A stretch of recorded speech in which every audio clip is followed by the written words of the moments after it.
The inflated ego, Carl Jung's warning for the modern world. Understanding the ego and consciousness. Carl Jung, the Swiss psychiatrist and psychoanalyst, offered profound insights into the human psyche, particularly concerning the nature of the ego and consciousness. For Jung, the ego represents the center of our conscious awareness, our sense of I. It's the part of us that identifies with our personal history, experiences, and beliefs. However, Jung cautioned against the dangers of an inflated ego, a state where the ego's sense of self becomes disproportionately large and disconnected from the deeper layers of the psyche. The psychology of inflation.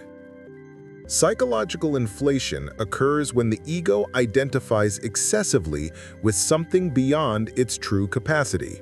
This could manifest as an overestimation of one's abilities, an unrealistic sense of importance, or a rigid adherence to a particular viewpoint, shutting out other perspectives. Think of it as an overblown balloon, impressive in size, but fragile and easily punctured. Jung believed that inflation often stemmed from an unconscious identification with powerful archetypal images or with collective ideals. The dangers of inflation in modern society. Jung's warnings about ego inflation resonate deeply in today's world. The pressures of modern society, with its emphasis on success, achievement, and social media validation, can contribute significantly to the inflation of the ego. We are constantly bombarded with messages that encourage self-promotion and the cultivation of a strong, often idealized self-image. This can lead to a disconnect from our true selves, fueling anxiety and a sense of emptiness despite external achievements. This disconnection can cause a number of problems, including an inability to see other viewpoints, difficulty in handling criticism, and increased levels of narcissism. It can damage relationships, hinder genuine self-reflection, and ultimately prevent psychological growth and individuation, a process of integrating the conscious and unconscious aspects of the self to achieve wholeness.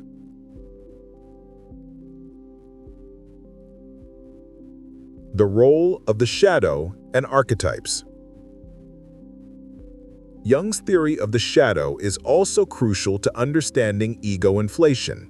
The shadow represents the unconscious repository of repressed aspects of our personality, the traits we deem unacceptable and hide from ourselves and others. When the ego is inflated, it often represses the shadow more vigorously, leading to unconscious projections onto others. We see the very flaws we deny in ourselves reflected in those around us. Furthermore, identification with archetypes, the universal patterns of behavior and images present in the collective unconscious, can also contribute to inflation. For example, identifying solely with the hero archetype without acknowledging the flaws and limitations of the human condition can lead to arrogance and a lack of empathy. The path to individuation, deflating the ego. Jung believed the solution to ego inflation lies in the process of individuation, the journey of becoming a whole and integrated person. This involves acknowledging the shadow, integrating the unconscious, and developing a more balanced relationship with the ego. It's a process of self-awareness, self-acceptance, and a willingness to embrace the complexities of the human experience. The psychological rule says that when an inner situation is not made conscious, it happens outside as fate. Carl Jung.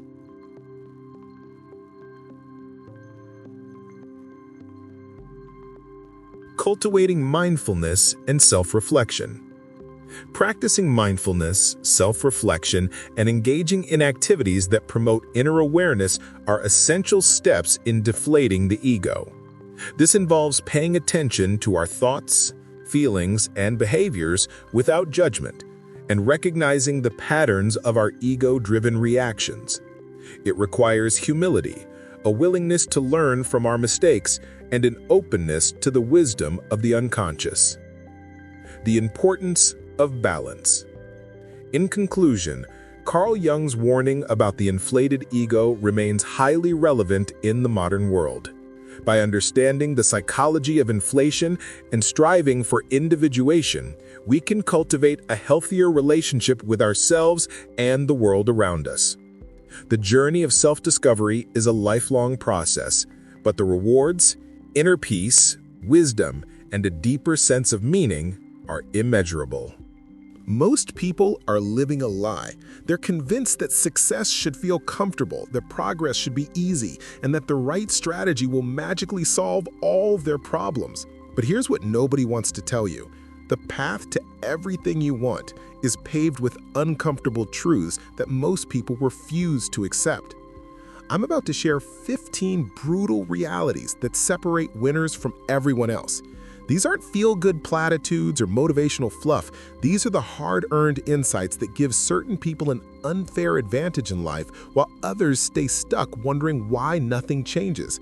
If you're ready to stop lying to yourself and start living in reality, let's dive in. Truth number 1, progress always comes with pain. Here's your first wake-up call. Pain is the admission fee for progress. The fastest growth periods of your life will also be the most uncomfortable. If you want to advance, you better get comfortable being uncomfortable. Think about it physiologically. When you build muscle, you literally tear the fibers apart so they can rebuild stronger. Growing pains as a kid, that's your body expanding faster than your joints can handle. Business expansion, it's supposed to be good news, but it doesn't make the stress any less real. Elite athletes don't get stronger during their easy sessions, they transform during the workouts that make them question everything. You cannot simultaneously want massive progress and an easy life. These two desires are fundamentally incompatible. Truth number 2, the happiness-satisfaction balance. Here's a distinction that will change how you approach your goals. You're allowed to be happy before you achieve them, just not satisfied. There's a massive difference between being content with your journey and being complacent about your destination. There's this powerful Haitian proverb, behind mountains are more mountains. Every peak you reach just reveals more peaks ahead. But here's what I've learned. The work shapes you more than you shape the work. I spent 6 months after college essentially trying to find myself, bouncing between different opportunities and side hustles. The conclusion I reached was counterintuitive. Meaningful work isn't just the means to an end, it's what gives a life purpose. The results are just a byproduct. When people ask me why I still push myself when I could probably coast on what I've built, the answer is simple, because challenging work is what makes me feel alive. I'd rather be stressed and growing than comfortable and stagnant. There's discomfort on both sides of the equation, so I choose the productive discomfort. My friend, in just a moment, I'm going to reveal the exact mindset shift that transforms how you handle criticism and competition.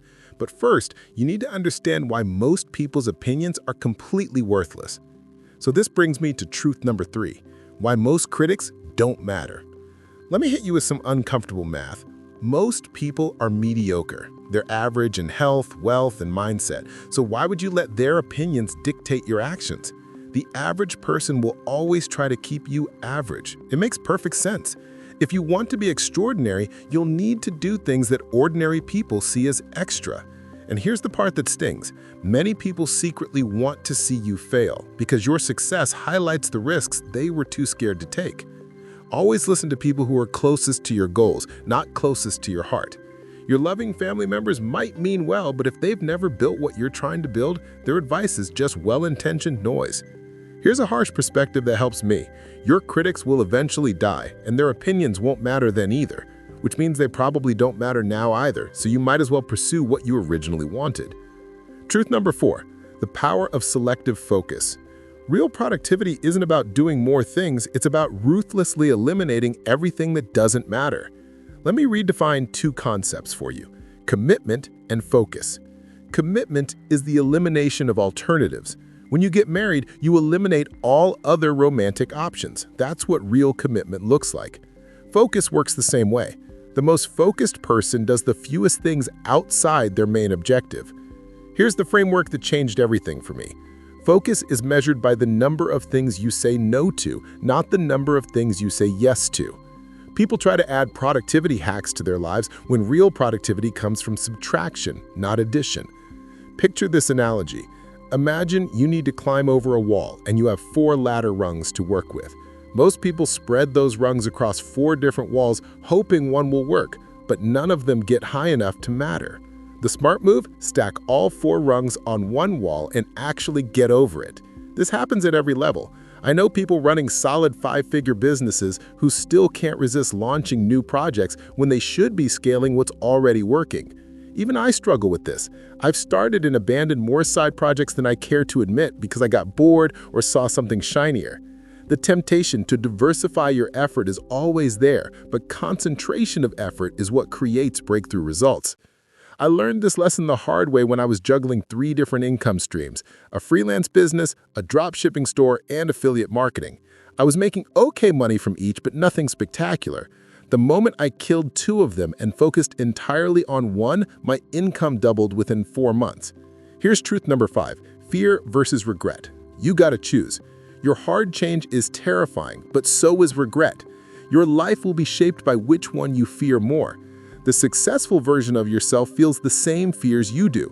The difference is that their fear of regret outweighs their fear of rejection. When I decided to quit my marketing internship to start freelancing full-time, it took me 3 months of internal debate.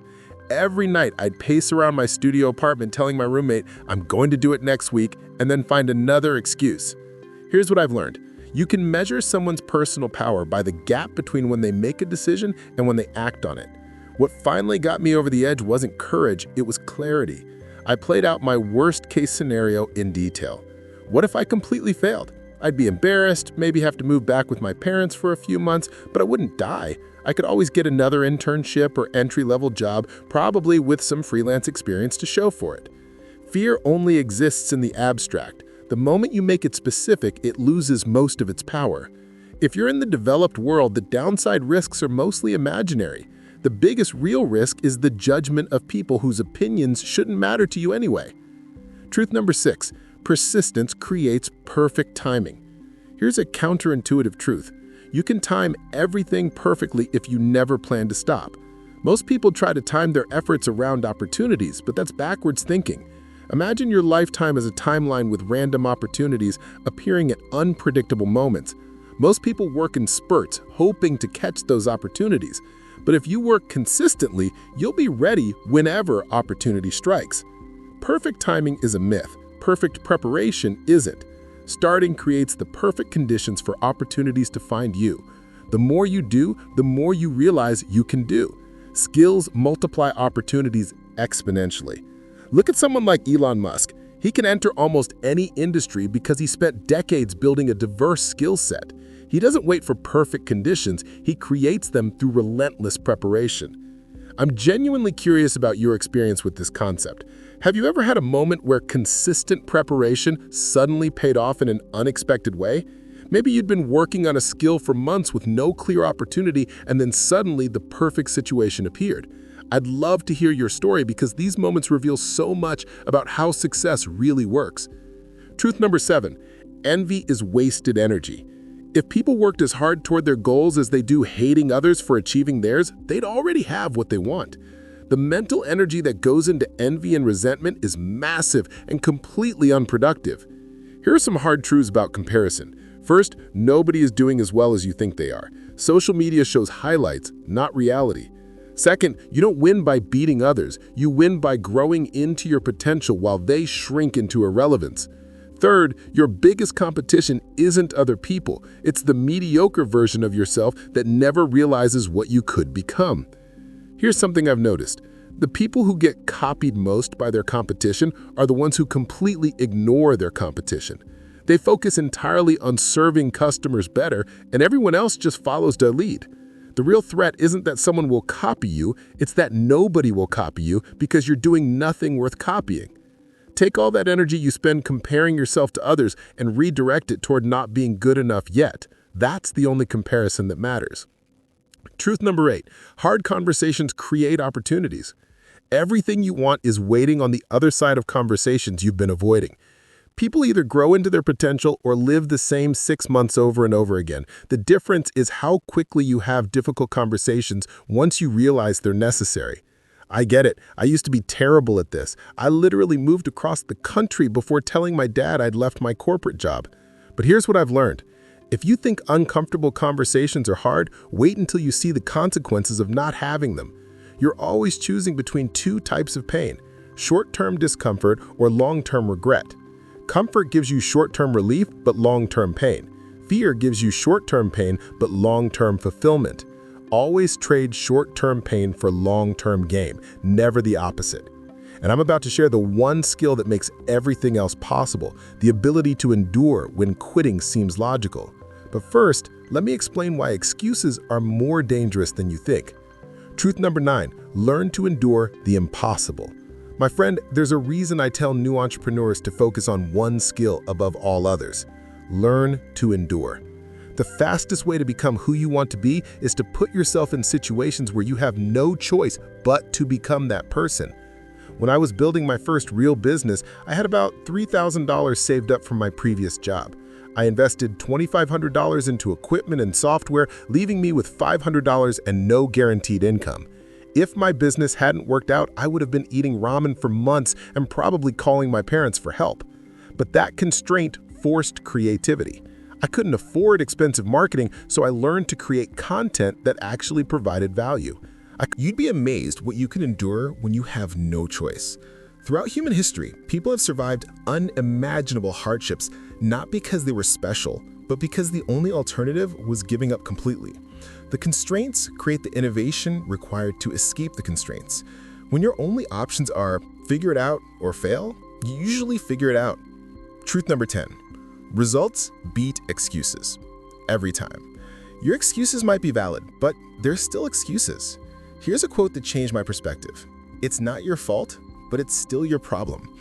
You could either do something about your situation or spend your life explaining why you couldn't. Excuses are permission slips for mediocrity. You want everyone else to give you respect without results because of your special circumstances. But the only person who actually believes your excuses is you. Everyone else just nods politely. The person whose respect matters most, yourself, will always know you could have done more. That's the voice that keeps you up at night. I have a personal motto that helps. I will do what is required, not my best, but what's required. Because what's required might be better than your current best. Truth number 11. The hard way is the only way. The hard way is actually the easy way because the easy way never gets you there. Everyone's looking for shortcuts, but here's the reality. Real shortcuts get discovered and immediately adopted by everyone, making them standard practice, not shortcuts. Think about it. Humans learned to tie knots, which was revolutionary. Now everyone ties their shoes, and it's not a shortcut anymore. It's just basic human knowledge. All the things you want that most people don't have shortcuts available. People waste more time looking for the easy way than it would take to just do it the hard way. It's usually not one big difficult thing, it's 100 small difficult things spread across days, weeks, and months. There are different types of difficulty. Sacrifice hard, giving up things you enjoy. Effort hard, doing things you hate. Risk hard, potentially losing what you have. And uncertainty hard, not knowing if it'll work. Each presents itself at different times, and you need to be ready for all of them. Truth number 12. Don't give away your power. What offends you controls you. Whatever you blame for your problems is what you're giving power over your life. When you say, I can't succeed because of X, you're literally saying that X controls your destiny. I used to believe I couldn't have healthy relationships because of childhood trauma, but I realized that by using that excuse, I was giving my past control over my future. I was saying that events from decades ago would determine how I loved for the rest of my life. Sometimes we sabotage ourselves because we don't want to validate the people who hurt us. It's like saying, I'll prove you were a bad parent by never succeeding. But that just hurts you more than anyone else.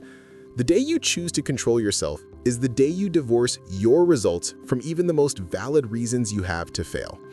You might be right about your disadvantages, but so what? Truth number 13. Rejection versus regret. Redux. Everyone must eventually choose between risking rejection now or guaranteeing regret later. Losers fear rejection. Winners fear regret. Most attempts fail at everything. Failure is literally a prerequisite for success. Here's one of my favorite personal quotes. Greatness rejects all first-time applicants. Think about how much rejection you handled just to get your current job. All the applications, interviews, and rejections that led to one yes. Building a business requires the same tolerance for rejection.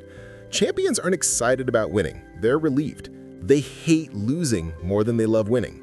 And they expect to win because of their level of preparation compared to everyone else. Truth number 14. Consistency demolishes talent. Let me tell you, you can beat most people at anything if you just stick with it for 1 year. You can become competent at almost any skill in just 20 hours of focused practice. The problem is that most people wait years before logging their first 20 hours. What makes things difficult isn't complexity, it's consistency. You have to keep doing it before you get anything back. The world belongs to those who can keep working without seeing immediate results.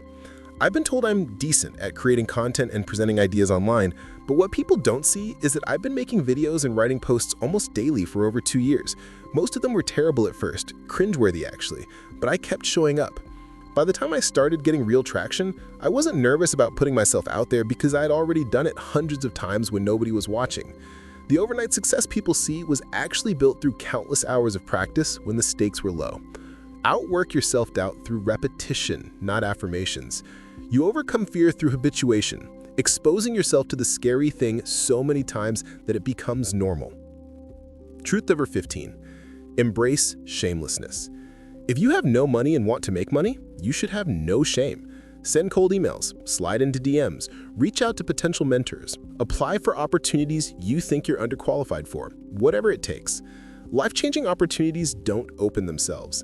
I remember when I was trying to land my first high-paying client. I sent over 200 personalized outreach messages in 2 weeks. My friends thought I was being too much or desperate. But you know what? 3 of those messages turned into conversations. 1 turned into a client, and that client paid me more in 3 months than my previous job paid me in 6. Sometimes I think shame was invented by people who have resources to prevent people who don't from taking action. What exactly are you ashamed of? Trying? That makes no sense when you think about it logically. Every attempt has asymmetric risk-reward. Worst case, you get rejected and learn something. Best case, you get what you want. Both outcomes make you better than before. Life gives you unlimited attempts while you're alive. Here's the difference between shame and guilt. Guilt is breaking your own rules. Shame is breaking other people's rules. The question is, whose rules are you following? If successful people are telling you to ignore the shame and take action, maybe you're following the wrong rulebook. Success becomes clear once you start taking action. It's like walking through fog. You can only see a few steps ahead, but as you move forward, more of the path reveals itself. You don't need to see the entire journey. You just need to take the next visible step. The brutal truth is that most people will choose the comfortable lie over the uncomfortable truth every single time. They'll make excuses, blame circumstances, and wait for perfect conditions that will never come. But you're not most people, or you wouldn't have made it this far. You have a choice right now. Accept these harsh realities and use them as your unfair advantage, or pretend they don't apply to you and stay exactly where you are. The people who win aren't smarter, luckier, or talented. They just accept reality faster and act accordingly. Every single truth I've shared today is available to everyone, but most people refuse to implement them because they're uncomfortable. And if you found this video helpful, I'm sure this next video right here will take you even further. Your choice, your life.